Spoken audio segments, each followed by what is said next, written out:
নমস্কার। আগামীকাল 22শে জ্যৈষ্ঠ ফলহারিণী অমাবস্যা। কথিত আছে এই দিন ফল সহযোগে দেবীর পূজা করলে আমাদের পুণ্যার্জন হয়। মা কালী আমাদের সকলের মা। তিনি করাল বদনী হলেও কখনো তার সন্তানদের পুণ্য অর্জন থেকে বঞ্চিত করেন না। তাই বোধহয় এই অমাবস্যার প্রচলন।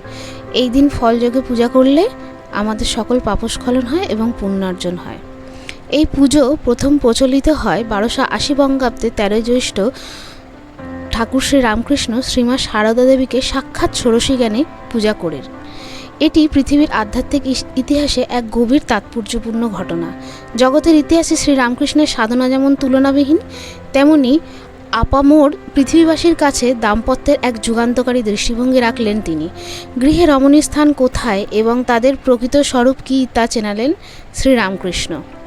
প্রাচীন আর্য সমাজ ব্যবস্থায় নারীর উচ্চ আসন স্বীকৃত ছিল। সে সময় ভারতীয় ইতিহাসে গার্গেয়ী, মৈত্রেয়ী, অপালা, খনার মতো বিদুষী নারীরা শিক্ষার জোরে সমাজে পুরুষের সমকক্ষ সম্ভ্রম আদায় করে নিয়েছিলেন। পরবর্তীকালে মূলত মধ্যযুগে পুরুষতন্ত্রের দাপটে মহিলারা সমাজে কোণঠাসা হয়ে পড়েন। গৃহকোণে তাদের ঠাঁই হয়।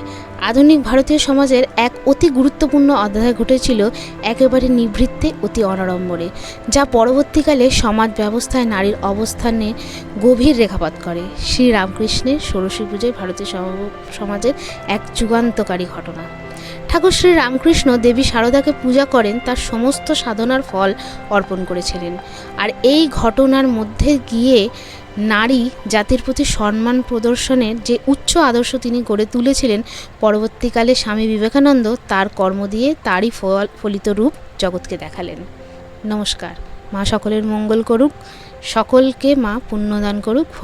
ফলহারিণী অমাবস্যা সকলের শুভ হোক।